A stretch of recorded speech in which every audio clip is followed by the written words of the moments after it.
eh, gereja sinode baru yang akan dibentuk ini independen. Kemudian yang kedua, dan bukan pemekaran dari salah satu sinode.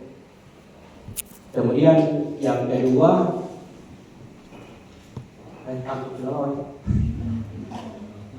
sinode baru yang akan dibentuk diserahkan kepada Tuhan. Kalau Tuhan menghendaki, maka terjadilah ia. Kalau Tuhan tidak menghendaki, Tuhan sendiri yang akan menuntut jalan. Kemudian yang ketiga, sinode baru yang akan dibentuk bukan karena ada hal yang tidak disetujui di sinode gereja Tuhan Yang Maha Kuasa, tetapi tapi yang penting, yang pertama tadi penting. Mendekatkan pelayanan. Bukan ini. Nah, jadi tiga prinsip itu dijalani oleh panitia. Maka disuruhilah pada pekerja klasis dan jemaat yang bisa disurahkan. Kebanyakan tidak sampai. Lalu kita ada di poin kedua tadi, kenapa tidak mau sampai? Ya itu tadi karena kita ini yang sudah menetapkan kalau Tuhan menghendaki maka terjadi lainnya. Kalau Tuhan sendiri, kalau Tuhan tidak menghendaki ya menutup jalannya sendiri. Masyarakat itu Allah kadang malah terjadi komunikasi dengan orang yang akan dikomunikasikan. Maka terakhir di Salbulung, ini ada sejarahnya nanti. Terakhir di Salbulung, karena kita sendiri yang panitia pada waktu itu tidak tahu. Pertanyaan yang paling berat, kenapa mau membuat sinode baru? Kita tidak bisa jawab. Tidak tahu. Pada waktu pertemuan dari MMS di bawah, ditanya kenapa mau bentuk kita lama itu waktu, kenapa mau bentuk sinode baru? Kami katakan tidak tahu. Kami ini hanya menyerahkan diri kepada Tuhan. Kalau Tuhan menghendaki, maka terjadilah ia. Nah, masyarakat Jawa Lambi yang ada Salbulung 1 minggu sebelum deklarasi Latino. Nah, selama ini kan panitia tidak bisa menyusun mengapa kita perlu membuat sinode baru. Baru disitulah ada alasan yang saya ingat itu yang pertamanya, karena ada kehendak Tuhan yang perlu kita jawab dan hanya bisa dijawab kalau membentuk sinode baru.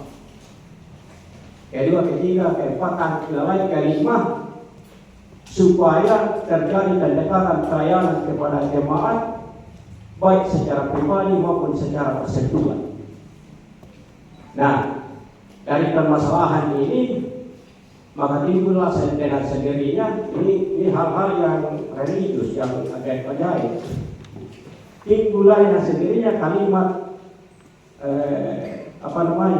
deklarasi Malakio itu.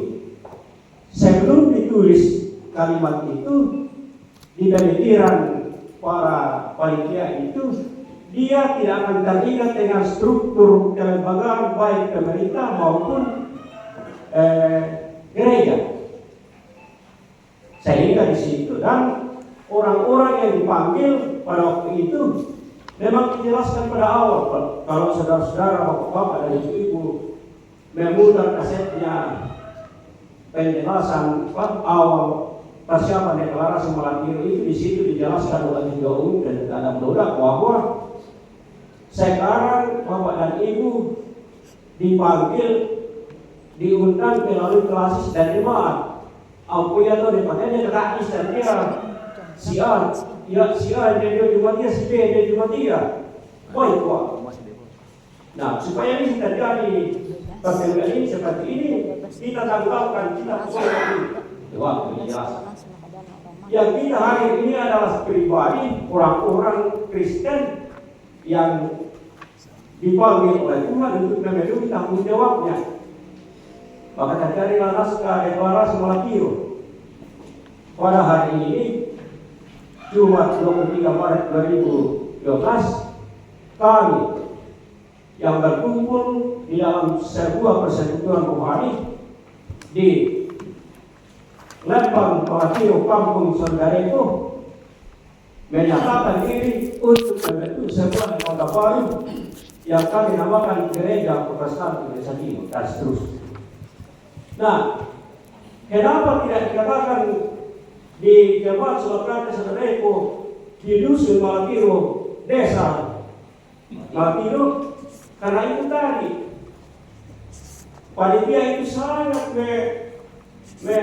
merasakan bahwa komitmen pertama itu jangan ada lembaga independen. Nah, ketika kita menyurat kepada basis itu namanya lembaga. Itu waktu dijelaskan.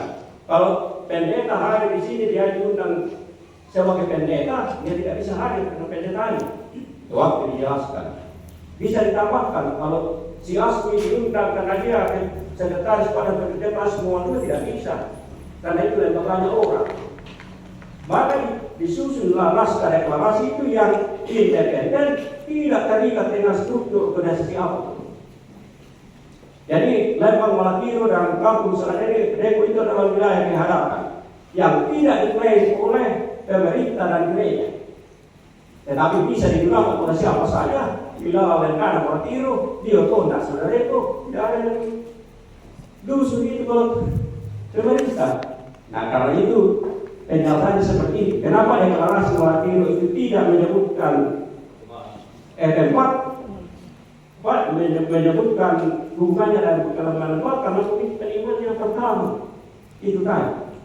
Dan Tuhan memang betul-betul mengarahkan jangan ke situ, jangan ada itu. Nah, saya kira itu penjelasannya kepada Bapak Pendeta Senting dan beberapa yang lain.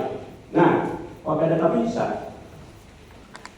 Mengapa ditetapkan nama Gereja Protestan Indonesia Timur? Adakah naskah yang menjelaskan konteks budaya Indonesia Timur itu? Itu jelas. Ya. Memang ini hal saya kira bagus sekali untuk pemikiran ke depan. Tapi saya mau cerita pemikiran lama. Ini gereja banyak sekali makna, banyak sekali namanya yang diusulkan. Ada gereja Pintu Nasalu, gereja Kristen Simamangan, gereja Kristen, gereja ini gereja Sikasia tidak pernah dibukukan. Yang saya sebutkan ini yang pernah dibukukan. Ya. Nah, setelah dibahas, gereja Kristen Pintu Nasalu tidak diterima pada orang yang mengenalkan pertemuan produk itu karena cenderung global. Itu waktu. Nah, dari rapat deklarasi Malakio itulah lahir Gereja Protestan Indonesia Timur pertama.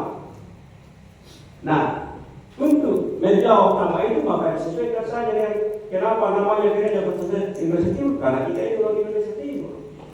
Konteks budaya kita adalah orang Indonesia Timur. Adakah naskah? Tidak ada. Adakah naskah yang secara tertulis bahwa inilah konteks budaya orang Indonesia Timur? Tidak ada. Hanya ada di dalam kehidupan sehari-hari dikatakan bahwa ini budaya ketimuran. Seperti itu prosesnya, Pak. Yang lain dilengkapi oleh Pak Pendeta Temanggung.